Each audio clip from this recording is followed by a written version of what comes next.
रमज़ान और सावन के इस मुक़द्दस महीने में, पवित्र महीने में कृषि दर्शन देखने वाले अपने सभी दर्शकों को विश्वास मोहन का नमस्कार। सावन के महीने में कभी बादल आते हैं तो कभी जाते हैं, कभी ज़ोर से बरसते हैं तो कभी रूठकर दूर से ही उड़ जाते हैं। बादलों की ये लुका छिपी सावन के महीने में तो लगी ही रहती है। जहाँ पर अभी तक बारिश नहीं हुई वो लोग विश्वास रखें, उनकी उम्मीदें ज़रूर पूरी होंगी, क्योंकि किसी ने कहा है ना, जवानी के आलम में प्रेम की क्या बात ना हो, हमेशा दिन ही रहे क्या कभी रात ना हो, है भला ये भी कहीं संभव, ज़रा सोचो तो सावन का महीना हो और बरसात ना हो। तो साहब आइए अब अपने इस कार्यक्रम को आगे बढ़ाते हैं और सबसे पहले देखते हैं खबरें खेती की। किसानों के लिए बनाई गई नई कृषि बीमा योजना। उत्तर प्रदेश में बागवानी के विकास को प्राथमिकता देने का निर्णय। प्याज के दामों में जल्द ही कमी आने की उम्मीद। आयात में बढ़ोतरी होने से दलहन की कीमतों में कमी आने की संभावना। नमस्कार, खबरें खेती की में आपका स्वागत है। मैं हूं सुषमा शर्मा। अब खबरें विस्तार से।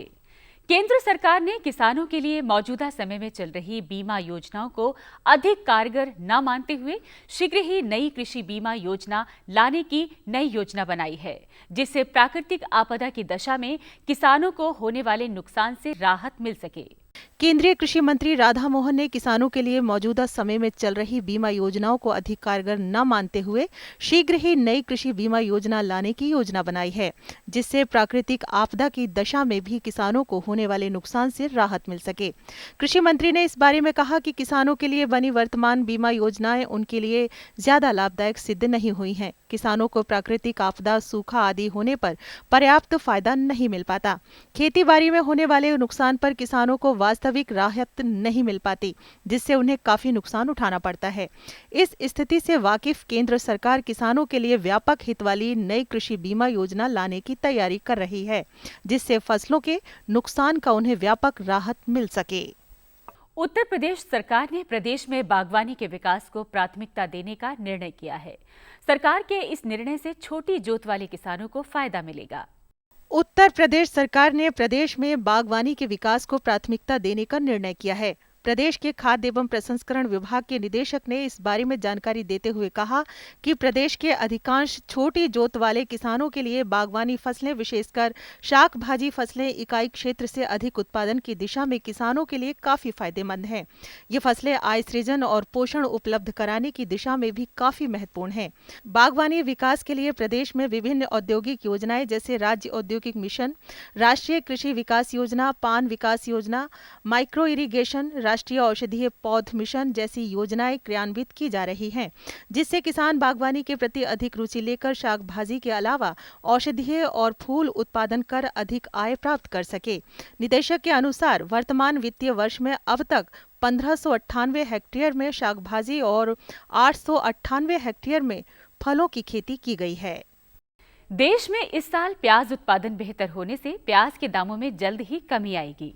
NHRDF के अनुसार प्याज की सबसे बड़ी मंडी महाराष्ट्र के लासलगांव में प्याज के दामों में 40% तक की गिरावट आई है। देश में इस साल प्याज उत्पादन बेहतर होने से प्याज के दामों में जल्द ही कमी आएगी। National horticulture research and development foundation यानी NHRDF के डायरेक्टर डॉक्टर RP गुप्ता के अनुसार इस साल उत्तर प्रदेश, महाराष्ट्र, उड़ीसा, मध्य प्रदेश के अलावा पश्चिम बंगाल में प्याज के उत्पादन में बढ़ोतरी होने की उम्मीद है। पश्चिम बंगाल में इस साल खरीफ सीजन में भी प्याज की फसल आ रही है। श्री गुप्ता के अनुसार वर्ष 2012-13 में 168 लाख टन प्याज का उत्पादन हुआ था, जो इस साल 192 लाख तक होने की संभावना है। इस साल रबी सीजन में समय से पहले बरसात होने से प्याज उत्पादन प्रभावित हुआ था, जो नई फसल के आने के बाद सामान्य हो जाएगा। नई फसल के आने के साथ ही प्याज के दामों में कमी आ जाएगी। उन्होंने कहा कि एक पखवाड़े पहले महाराष्ट्र के लासलगांव में 1800 से 2200 रुपए प्रति क्विंटल बिकने वाला प्याज मौजूदा समय में 1000 से 1200 रुपए प्रति क्विंटल तक आ गया है। देश में महंगाई की मार के बावजूद दलहन आयात में बढ़ोतरी होने के कारण इनकी फुटकर कीमतों में कमी आने की संभावना है। दलहन कारोबारियों के अनुसार दालों की थोक कीमतों में पिछले दिनों में ही 200 से 400 रुपए प्रति क्विंटल तक की गिरावट आई है। देश में आवश्यक वस्तुओं के दामों में लगातार बढ़ोतरी हो रही है। इसके बावजूद दलहन की कीमतों में कमी आने के आसार हैं। दलहन कारोबारियों के अनुसार देश में दलहन आयात में बढ़ोतरी होने के कारण इनकी फुटकर कीमतों में कमी आने की संभावना है। दालों की थोक कीमतों में पिछले 15 दिनों में ही 200 से 400 रुपए प्रति क्विंटल तक की गिरावट आई है। दामों में गिरावट आने से चना दाल 45 से 50 रुपए, अरहर 70 से 80 रुपए, उड़द की दाल 62 से 70 रुपए प्रति किलो की दर पर आ गई है। कृषि मंत्रालय के अनुसार मुंबई बंदरगाह पर आयातित दालों की मात्रा बढ़ रही है। मुंबई बंदरगाह पर आयातित चने का ही करीब 1 लाख टन का स्टॉक जमा है। दलहन के मामले में देश को आत्मनिर्भर बनाने के प्रयास से दालों का उत्पादन लगातार बढ़ रहा है। मौसम में अब गर्मी का असर कम हो रहा है। ऐसे में फसलों की समुचित देखभाल करना जरूरी है। तो आइए लेते हैं मौसम की जानकारी और मौसम के अनुसार किसानों के लिए कृषि सलाह। मौसम विज्ञान विभाग के अनुसार जम्मू और कश्मीर, बिहार, पश्चिम बंगाल, सिक्किम, कोंकण और गोवा के अधिकांश क्षेत्रों में गरज के साथ बरसात होने की उम्मीद है। इसी तरह पूर्वोत्तर के राज्यों मणिपुर, मिजोरम, नागालैंड के अधिकांश इलाकों और ओडिशा, आंध्र प्रदेश और कर्नाटक के कुछ हिस्सों में अगले 24 घंटे में गरज के साथ बरसात हो सकती है। अंडमान और निकोबार द्वीप समूह के कई इलाकों में बरसात होने की उम्मीद है। पश्चिमी उत्तर प्रदेश, दिल्ली, हरियाणा, पंजाब और विदर्भ के कुछ इलाकों में बरसात होने से इन इलाकों के तापमान में 2 से 3 डिग्री सेंटीग्रेड की कमी आने की उम्मीद है। देश के अन्य हिस्सों में भी बरसात होने की संभावना है। मौसम के मिजाज को देखते हुए किसान भाइयों को सलाह दी जाती है कि वे कद्दू वर्गीय सब्जियों की वर्षाकालीन फसल की बुआई करें। लौकी की उन्नत किस्में पूसा नवीन, पूसा संतुष्टि, करेला की पूसा विशेष, पूसा 2 मौसमी, सीताफल की पूसा विश्वास, पूसा विकास की बुआई करें। और अब कमोडिटी और बाजार से जुड़ी कुछ जानकारी। मेथा और सोयाबीन तेल के वायदा और हाजिर भावों में सुस्ती का रुख आगे भी जारी रह सकता है। मंडियों में मेथा तेल और सोयाबीन तेल की मांग कमजोर रहने से इसके दामों में कमी बनी रह सकती है। इसके विपरीत उत्पादन में कमी आने से इलायची की कीमतों में तेजी आने की संभावना है। इसके पीछे कारण ये है कि दक्षिण के इलायची उत्पादक राज्यों में पिछला स्टॉक कम होने और मांग बढ़ने से इलायची की कीमतें बढ़ रही हैं। घरेलू बाजार में मक्के की आपूर्ति में तेजी आने से इसके दामों में कमी आ रही है। खेती की खबरों में आज इतना ही। कृषि दर्शन कार्यक्रम में और अधिक रोचक और ज्ञानवर्धक जानकारियों के लिए आप देखते रहिए कृषि दर्शन। ये लो और बताओ। बस। अरे ये क्या भैया जी, बस इतनी सी रासायनिक खाद? किसानी छोड़ रहे हो क्या? किसानी नहीं, नादानी छोड़ रहे हैं। मिट्टी की जांच कराई है। अब तो लालाजी जितनी जरूरत है उतने ही उर्वरक खेत में डालेंगे। हाँ, किसान भाई आज ही अपने जिले की नजदीकी भूमि परीक्षण प्रयोगशाला में मिट्टी की जांच जरूर करवाएं और मिट्टी में पोषक तत्व, नमी व पौधे के विकास को देखते हुए केवल जरूरत के अनुसार ही पोषक तत्व डालें। और हाँ, मिट्टी में गंधक, जस्ता, बोरोन जैसे सूक्ष्म पोषक तत्वों का पता लगाना भी न भूलें। उर्वरक और जैविक खाद के सही उपयोग से भूमि का उपजाऊपन बनाए रखें, उत्पादकता बढ़ाएं, खर्चा घटाएं और बहुमूल्य विदेशी मुद्रा बचाने में भी सहयोग दें। और हाँ, धीमी गति से नाइट्रोजन उपलब्ध कराने वाले उर्वरकों जैसे नीम लेपित यूरिया को प्राथमिकता दें और यूरिया का पत्तों पर छिड़काव करें। अरे वाह, तू तो सचमुच समझदार हो गया रे। अधिक जानकारी के लिए संपर्क करें जिला कृषि अधिकारी या किसान कॉल सेंटर। किसान हमारे लिए अन्नदाता है, जो कड़ी मेहनत परिश्रम करके बिना गर्मी, सर्दी, बरसात की परवाह किए बिना धरती से अनाज पैदा करता है। कटाई के बाद ज़रूरत होती है इस अनमोल खजाने को संरक्षण करके रखने की, और इस काम को बरसों से बखूबी निभा रहा है हमारा केंद्रीय भंडारण निगम। कैसे, आइए इसकी जानकारी लेने के लिए आपको लिए चलते हैं अपने सहयोगी भाटी के पास। किसान बहनों भाइयों, आपको बता दें केंद्रीय भंडार निगम की स्थापना 1957 में हुई थी। हमारे कृषि उत्पाद और भी उत्पाद सही भंडारण हो सके इसके लिए। लेकिन अब तक की क्या कुछ उपलब्धियां रही हैं, क्या कुछ सफर रहा है, आइए इन सब बातों की जानकारी लेते हैं। हमारे साथ हैं केंद्रीय भंडार निगम के प्रबंध निदेशक श्री बी पटनायक जी। पटनायक साहब, आज के कार्यक्रम में आपका स्वागत है। काफ़ी लंबा सफ़र हो चुका है केंद्रीय भंडार निगम को, तो अब तक की क्या क्या उपलब्धियां रही हैं? भट्टी साहब, किसान भाई और बहनों के लिए मैं ये जानकारी देना चाहूँगा। केंद्रीय भंडार निगम जो कि भारत सरकार का एक संस्था है, 1957 में इसका स्थापना हुई थी। कृषि उपज जैसे कि खाद्यान्न, दलहन, तिलहन और बाकी सारे वस्तुओं की सही तरह से वैज्ञानिक भंडारण हेतु। मुख्य उद्देश्य ये था क्योंकि उन ज़माने में कोई वैज्ञानिक भंडारण होती नहीं थी और अभावी बिक्री होती थी। किसान भाई अभावी बिक्री करते थे और एक निगोशिएबल इंस्ट्रूमेंट जो है वेयर हाउस रसीद, उसको जारी करने के लिए, जिसके माध्यम से किसान भाई अपने उपज वेयर हाउस में रख के और बैंकों से लोन ले सके, ताकि जो विलेज मनी लेंडर्स उनकी तरफ ऋण के लिए जाना नहीं पड़े। इस उद्देश्य से और भंडारण में जो हानि होती है, पोस्ट हार्वेस्ट लॉसेस, उसको रोकने के लिए एक अधिनियम बना था 1956 में। और उस अधिनियम की तरह 1957 मार्च 2 तारीख को केंद्रीय भंडार निगम की स्थापना हुई थी। निगम शुरू किया था अपना यात्रा 7 वेयर हाउस, जिसकी कुल भंडारण क्षमता 7000 टन हुआ करता था इन मार्च 1957 में। आज इस यात्रा से हम 470 वेयर हाउस और 105 लाख टन की भंडारण क्षमता लेके CWC पहुंच गई है। साथ साथ 17 राज्य भंडार निगम को भी केंद्रीय भंडार निगम स्थापना में मदद की है, 17 राज्यों में, जिनकी कुल भंडारण क्षमता लगभग 230 लाख टन है। इस तरह की अब देखें, आज जो पब्लिक वेयर हाउसिंग स्पेस में लगभग 33 मिलियन टन या 330 लाख टन की भंडारण क्षमता हमने चला रहे हैं। पटनायक साहब, केंद्रीय भंडार निगम में किसानों की किस तरह की भागीदारी जुड़ी रहती है?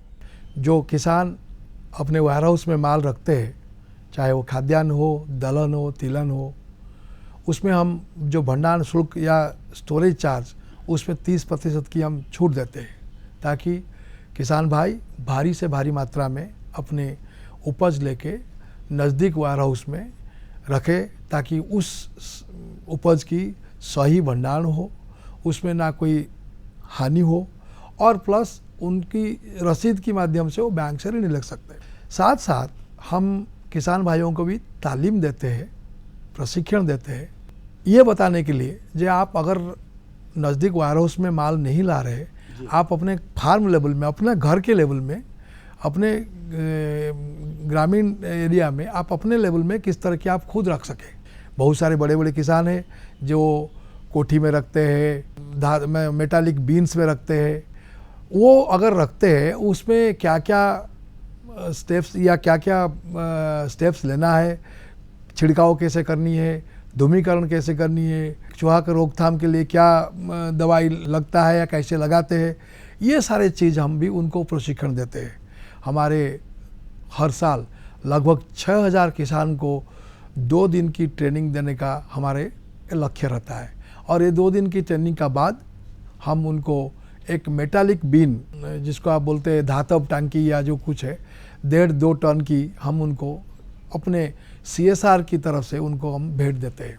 और ये जो ट्रेनिंग जो 6000 मैंने से बताया साल में हमारा लक्ष्य रहता है, उसमें SC/ST किसान, महिला किसान और उनको भी हम शामिल करके एक प्रशिक्षण, ताकि हम चाहते हैं देश में भंडारण, वैज्ञानिक भंडारण के बारे में एक बड़ी जागरूकता हो, ताकि किसान जो बड़ी मेहनत से इतने पैदा करते हैं, उसका अगर सही तरफ से संरक्षण ना हो, ना कि किसान के लिए एक खेती है, देश के लिए बहुत बड़ी खेती है। ये एक किसान भाइयों को हम प्रशिक्षण देना या अपने नज़दीक वेयर हाउस में अगर लाते हैं, उसमें स्टोरेज चार्ज में छूट देना, ये एक हमारे मुख्य प्राथमिकता हमेशा रहता है। पटनायक साहब, अभी भी काफ़ी नुकसान होता है जो भी हमारे कृषि उत्पाद हैं, तो आप अपने भंडारण में किस तरह की तकनीकी अपनाते हैं जिससे कि सही भंडारण हो सके? ऐसे तो केंद्रीय भंडार निगम अपने भंडार गृह में लगभग 400 से ज़्यादा वस्तुओं की वैज्ञानिक भंडारण करता है, लेकिन उसमें मुख्यतः फूड ग्रेन जैसे कि खाद्यान्न, दलहन, तिलहन और बाकी कृषि वस्तुओं जैसे कि कपास है, जूट है, ये हम रखते हैं। और ऐसे जो चीज़ हम फूड ग्रेन जैसे चीज़ जो एक बायोलॉजिकल फैक्टर्स में काफ़ी क्षतिग्रस्त होते हैं, उसमें कीड़ा लगते हैं, नमी ज़्यादा होते हैं तो उसमें फफूंदी भी लगते हैं, उस तरह की जो हानि से बचाने के लिए हमारा स्टैंडर्ड ऑपरेटिंग प्रोसीजर है। पहले तो जैसे हमारा पास किसान या कोई जमाकर्ता ला के रखते हैं, उसका हमने नमूना लेके उससे विश्लेषण करते हैं, जांच करते हैं, उसमें रिफ्रैक्शंस क्या है, नमी कितने हैं, फॉरेन मैटर कितना है और डैमेज्ड ग्रेन कितना है, वीविल्ड ग्रेन्स वगैरह देखते हैं, पूरा उसका जांच पड़ताल करते हैं, एनालिसिस करते हैं और जब फिर हम उसको जमा करने देते हैं और बीच बीच में हर 15 दिन में उसमें नमूना लेके हम उसको भी उसका टेस्टिंग करते रहते हैं ताकि कहीं उसमें कीड़ा तो नहीं बढ़ रहे। अगर कीड़ा लगते हैं तो उसको हम फ्यूमिगेशन या धूमीकरण करते हैं। हर 15 दिन में एक मालाथियन एक केमिकल है, स्प्रे किया जाता है, या 3 महीना में एक बार DDVP या डेल्टा मेथ्रिन एक केमिकल है जिसको छिड़काव किया जाता है। बैग का ऊपर नहीं, खाली जगह, ज़मीन या दीवार जिसमें कीड़ा चलते हैं उसको मारने के लिए। अगर स्टॉक्स में कीड़ा लग गए और ये छिड़काव से ये मर नहीं सकते तो वहाँ पर हम इसको फ्यूमिगेशन करते हैं, क्यूरेटिव ट्रीटमेंट या कि धूमीकरण। उस स्टॉक को एक पॉलीथीन फिल्म में ढांक करके एक एयर टाइट स्ट्रक्चर जैसे बना करके एल्युमिनियम फॉस्फाइड या सेल्फस की टिकिया है, या आजकल सेल्फस पुड़िया में भी आता है, 1 टन के लिए 3 टैबलेट की टिकिया हम डाल करके 7 दिन तक उसको ढंग के रखते हैं और बाद जब निकाल के उसको देखते हैं उसमें सारे कीड़े जो है वो मर जाते हैं। तो इंसेक्ट कंट्रोल, रोडेंट कंट्रोल, चूहा का रोकथाम, कीड़ा की रोकथाम और गोदाम को खुली हवा से एरेशन करके, ताकि नमी अगर आपका पास गेहूँ चावल में जब आया था ज़्यादा नमी थी, उसको कम करने के लिए किए प्रॉपर एरेशन, वेंटिलेशन। पटनायक साहब, आपका निगम लगातार प्रगति कर रहा है, बहुत खुशी की बात है, लेकिन सामाजिक दायित्व जो कुछ योजनाएं हैं क्या आप भी अपनाते हैं? जो भारत सरकार की सामाजिक दायित्व योजना के अंतर्गत जो गाइडलाइंस है उसकी अपनाते हुए हमने ये निर्णय लिया है कि पिछले साल की जो पोस्ट टैक्स प्रॉफिट उसकी 3% या 3 करोड़ रुपया सालाना हम सामाजिक दायित्व योजना की जो बहुत सारे एक्टिविटीज़ है उसका अंतर्गत हम खर्चा करेंगे, जिससे मुख्यतः हमें जो किसान की जो ट्रेनिंग और बीन डिस्ट्रीब्यूशन और जैसे रूरल मार्केटिंग इंफ्रास्ट्रक्चर, बहुत सारे गांव में किसान जो गांव की जो बाज़ार है वहाँ लाते हैं, वहाँ ना उनको बैठने के लिए जगह है ना कोई कवर है, तो हम ऐसे कई जगह में जो रूरल मार्केटिंग इंफ्रास्ट्रक्चर, डेली हाट जिसको कहते हैं, वहाँ पर हमने स्ट्रक्चर बनाया ताकि किसान ला के बैठ करके अपने उपज को बेच सके और धूप छाँव से बच सके। सिमिलरली बस शेल्टर भी बना रहे हैं, गाँव के एरिया में बस शेल्टर भी बना रहे हैं। कुछ स्कूल खास करके जो बालिका विद्यालय है, बालिका विद्यालय में शौचालय भी बना रहे हैं ताकि स्कूल में बच्चों की एक हाइजेनिक टॉयलेट मिले। और कंप्यूटर सेंटर में भी हम कुछ स्कूल के भी कंप्यूटर लैबोरेटरी की लाइब्रेरी बनाने में भी मदद कर रहे हैं। और इस तरह की बहुत सारे स्पोर्ट्स पर्सन्स भी हम स्टाइपेंड दे रहे हैं। स्कूल के बच्चे जो स्पोर्ट्स में अच्छे करते हैं उनको और बढ़ावा देने के लिए भी कुछ स्टाइपेंड दे रहे हैं। इस तरह की हम बहुत सारे सामाजिक दायित्व के अंतर्गत कुछ एक्टिविटी चुने हैं जिसका अंतर्गत CWC खर्चा करते हैं, विशेष करके ग्रामीण इलाका में, ताकि समाज को कुछ अपने अवदान दे सके। पटनायक साहब, आखिर में आपके निगम की भविष्य की किस तरह की योजना रहेंगी? देश में हमेशा ज़्यादा से ज़्यादा भंडारण क्षमता का ज़रूरत रहेगा। जिसके चलते CWC को अपने जो एक्सपांसन प्लान को देखना पड़ेगा।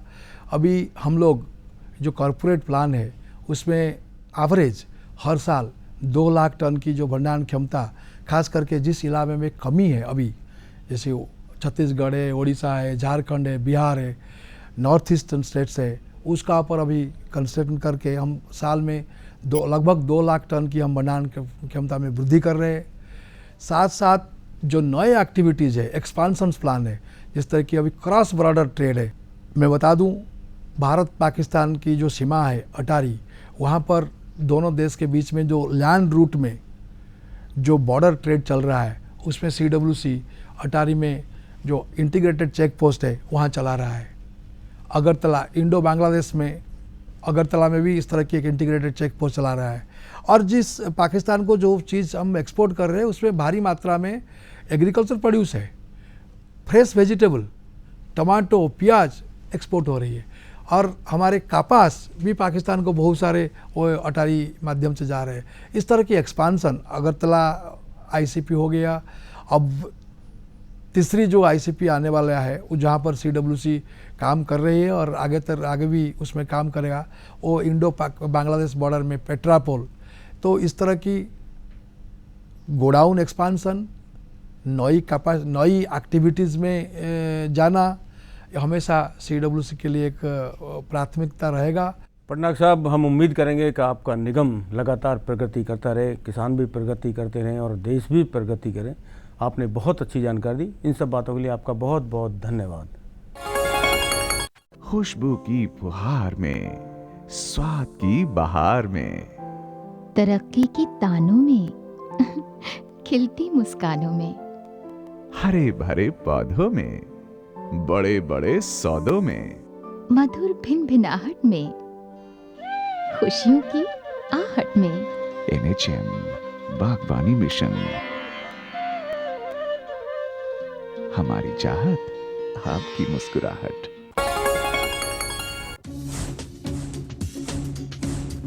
जुड़िए हमारे साथ ट्विटर पर twitter.com/कृषिदर्शन-DD, फेसबुक पर facebook.com/कृषिदर्शन-DD और देखिए कृषि दर्शन अब YouTube पर भी youtube.com/user/कृषिदर्शन-DD। भेजे हमें मेल कृषिदर्शन-DD@gmail.com पर। कृषि दर्शन, कमरा नंबर 10, CPC दूरदर्शन, खेलगांव, नई दिल्ली 110049। अब इससे पहले कि हम आपसे विदा लें, आपको बता दें कल शुक्रवार है, यानी आपके चिट्ठी पत्री का दिन। तो कागज़ कलम लेकर तैयार रहिए अपने जवाब सुनने को। और अब दीजिए इजाज़त, मिलेंगे अगली बार, तब तक के लिए नमस्कार।